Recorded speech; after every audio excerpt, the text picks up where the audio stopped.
Dear friends, our today's most important chapter is origin and evolution of life. या अर्थवरती पहिलं life कधी अस्तित्वात आलं, कसं अस्तित्वात आलं, हा एक क्वेश्चन, त्याचं आन्सर आपल्याला द्यायचं आहे, त्याचा शोध आपल्याला घ्यायचा आहे. आणि जे लाईफ अस्तित्वात आलं त्याचं इव्होल्यूशन कसं झालं, इव्होल्यूशन झालं का नाही झालं, आणि झालं असेल तर कशा पद्धतीनं इव्होल्यूशन झालेलं आहे, आणि त्याचबरोबर त्यामध्ये ह्यूमन इव्होल्यूशन कसं झालं, अशा अनेक आर्टिकलची चर्चा आपल्याला या चॅप्टरमध्ये करायची आहे. First about origin of life. या अर्थवरती लाईफ कधी अस्तित्वात आलं आणि कसं अस्तित्वात आलं, या क्वेश्चनचं आन्सर आपल्याला पहिलं इथं मिळवायचं आहे. आणि how life is originated on earth. आपल्याला असं म्हणून तर चालणार नाही की आम्ही तर त्यावेळी नव्हतो, त्यामुळं मागं त्यावेळी कसं निर्माण झालं आम्हाला काय माहीत, असं आपल्याला आन्सर देता येणार नाही. कारण ह्यूमनचा विचार केला तर 25,000 ते 10,000 वर्षापूर्वी आपली स्पीसीज अस्तित्वात आलेली आहे. म्हणून आपण त्याच्यापूर्वी कोण होतं हे सांगत नाही का, आपल्या ॲन्सिस्टरचा शोध आपण घेतला नाही का. त्याचप्रमाणे या अर्थवरती पहिलं लाईफ कधी अस्तित्वात आलं, कसं अस्तित्वात आलं, हे फाइंड आउट करणं आपलं काम आहे. आणि त्या संदर्भामध्ये अनेक थेरीज मांडल्या गेल्या. पहिली थेरी आहे थेरी ऑफ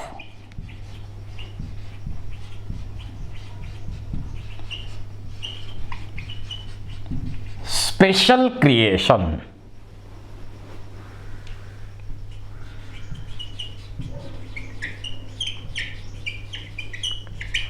फादर सुड्रेज यांनी ही थेरी मांडलेली आहे.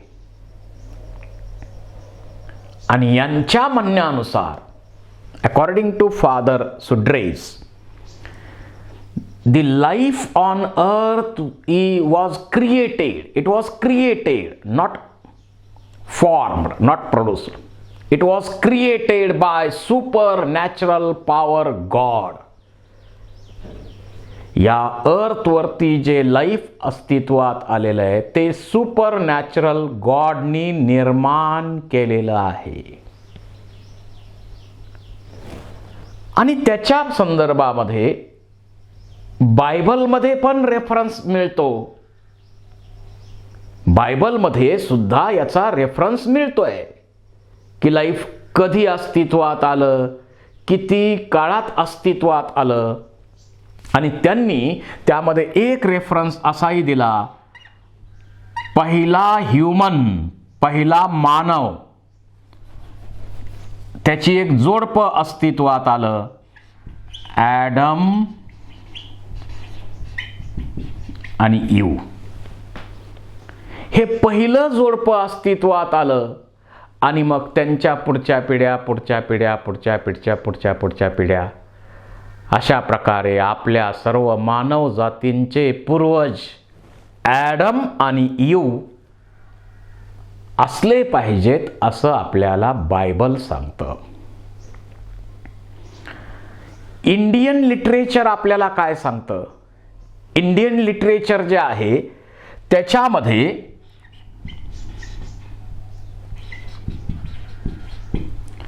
ब्रह्मा, विष्णू आणि महेश ही या अर्थवरती जी सजीव सृष्टी आहे, लाईफ आहे, ते ब्रह्मानं निर्माण केलं. कारण तो क्रिएचर आहे, निर्माता आहे. जे ब्रह्मानी निर्माण केलं त्याचं पालन पोषण करण्याची जबाबदारी विष्णूची आहे आणि ते डिस्ट्रॉय करण्याची जबाबदारी महेश यांची आहे, महादेव यांची आहे. आणि इंडियन लिटरेचरमध्ये जसं इथं आपण पाहिलं, बायबल म्हणतं की पहिलं जोडपं ॲडम ईव निर्माण झालं आणि मग त्यांना पुढं अपत्य झाली, पुढच्या पिढ्या आपण पण त्यांचेच नंतरचे जनरेशन आहोत. तसं इंडियन लिटरेचर म्हणतं की पहिला मनु अस्तित्वात आला. मनु आणि श्रद्धा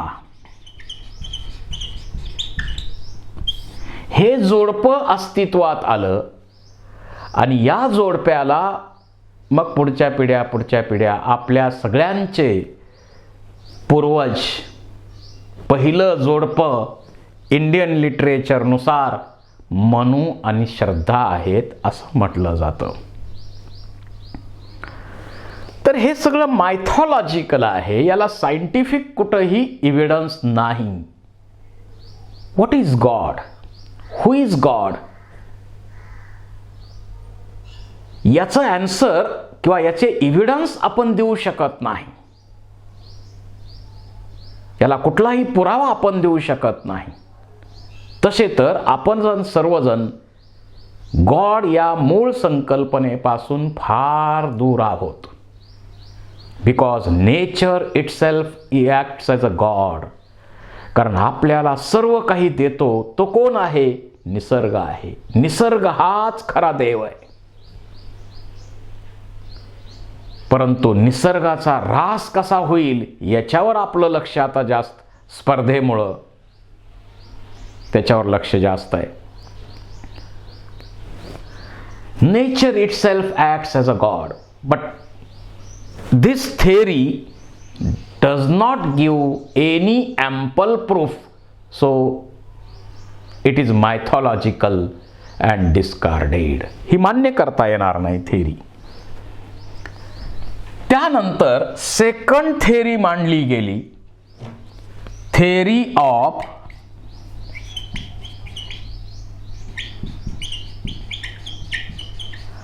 spontaneous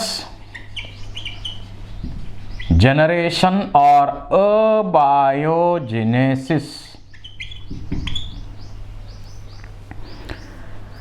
Greek philosopher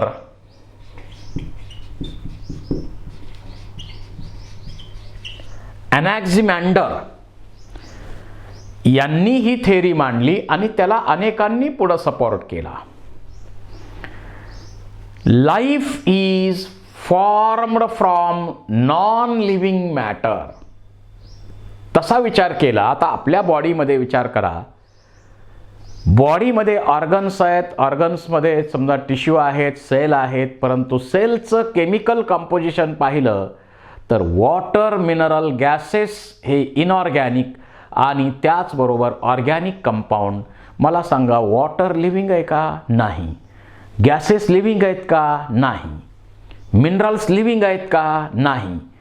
carbohydrate, proteins, fats, vitamins living आहेत का? नाही. म्हणजे आपलं शरीर सुद्धा नॉन लिव्हिंग मॅटर पासून बनलेलं आहे. प्रत्येकाची बॉडी नॉन लिव्हिंग मॅटर पासून बनलेली आहे. All living organisms are chemically formed of non living matter, still they are living. हा निसर्गाचा चमत्कार आहे. आता याच्यामध्ये त्यांनी हाच कन्सेप्ट सांगितलाय, परंतु त्यांनी जे एक्झाम्पल सांगितले, mud is converted into frog. चिखलापासून बेडूक तयार झाले असावेत. दी फायबर्स आर, धाग्यांपासून स्नेक्स तयार झाले असावेत. त्याचबरोबर त्याचबरोबर अशा प्रकारचे ॲनिमल्स वेगवेगळ्या काय बनले असावेत, परंतु चिखलापासून कधीही बेडूक तयार होत नाही. आता त्या काळात तेवढी माहिती नव्हती. धाग्यांपासून साप बनणं हे कधीही घडलेलं नाही आणि त्यामुळं ही थेअरी सुद्धा मान्य करता येणार नाही. ही थेअरी सुद्धा मान्य करता येत नाही. डिस्कार्ड केली गेली ही थेअरी सुद्धा. त्यानंतर थेअरी ऑफ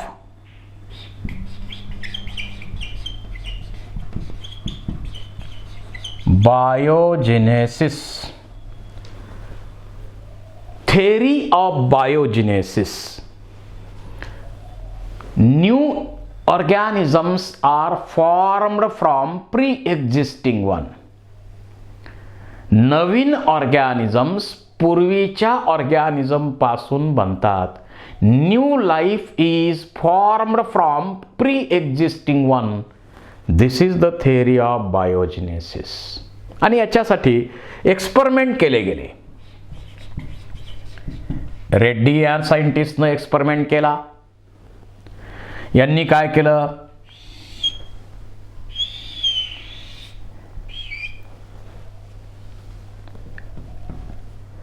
समजा बीकर घेतला किंवा एक पॉट घेतलं, त्याच्यामध्ये मीटचे पीस, मटणाचे तुकडे टाकले आणि याला कंप्लीट कव्हर करून ठेवलं. दुसरं पॉट घेतलं, त्याच्यामध्ये पण मटणाचे तुकडे टाकले, त्याच्यावरती मस्लिन क्लॉथ कव्हर केलं. तिसरं घेतलं, त्याच्यामध्ये पण मीटचे पीस टाकले आणि हा जार ओपन ठेवला. तर नंतर इथं मॅगॉट्स जे मिळाले, आळ्या ज्या मिळाल्या, फ्लाईज जे मिळाले, ते या पॉटमध्ये मिळाले आणि त्यावरून त्यांनी सांगितलं new life is formed from pre existing one. हा कन्सेप्ट त्यांनी यामध्ये मांडला. त्याचबरोबर स्पॅलॅन्झानी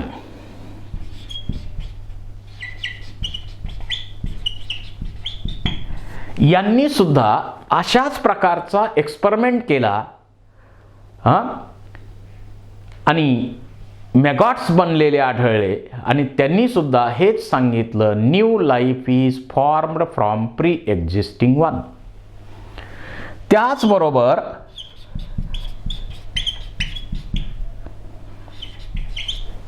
लुईस पाश्चर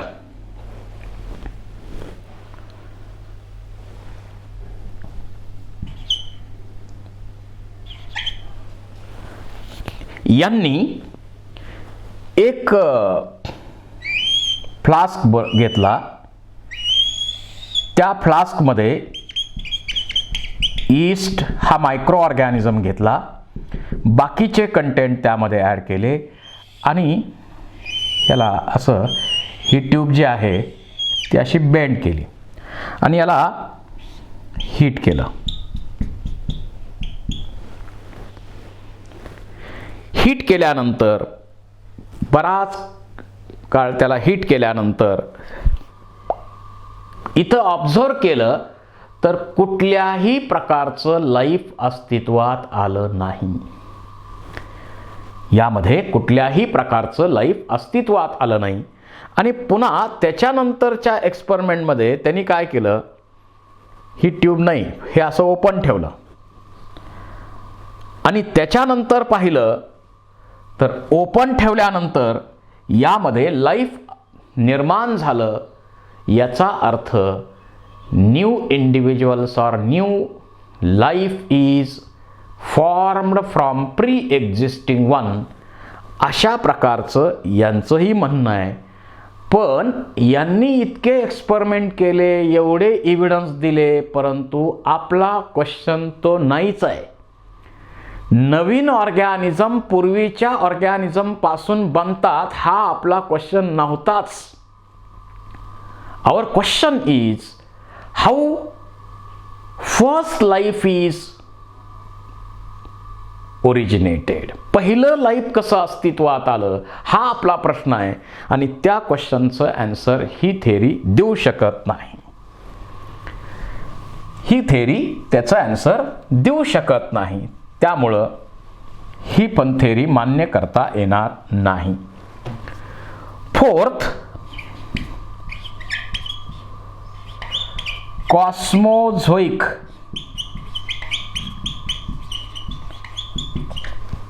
और पेन्सपर्मिया. कॉस्मोझोइक थेरी. अकॉर्डिंग टू कॉस्मोझोइक थेरी, या थेरीचं म्हणणं काय? या अर्थवरती लाईफ निर्माण झालेलंच नाही आहे. दुसऱ्या कोणत्या तरी ग्रहावरती ते लाईफ अस्तित्वात असावं.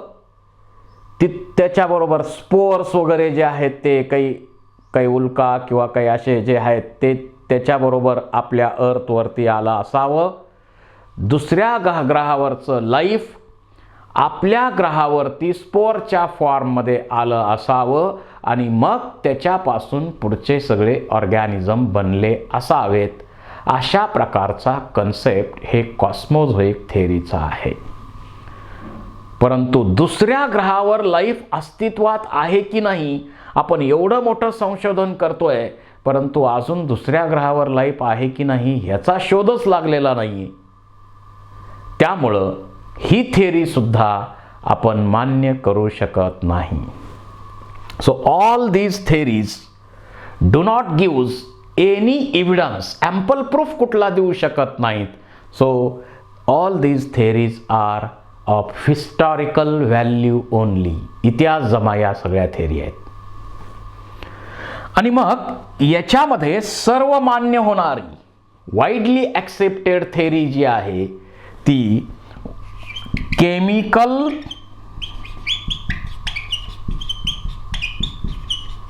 Evolution of life.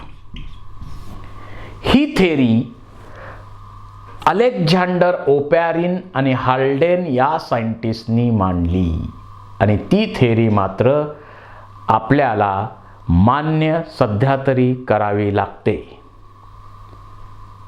ती थेरी वाईडली ॲक्सेप्टेड आहेत आणि ती थेरी आता आपण डिटेलमध्ये स्टडी करू.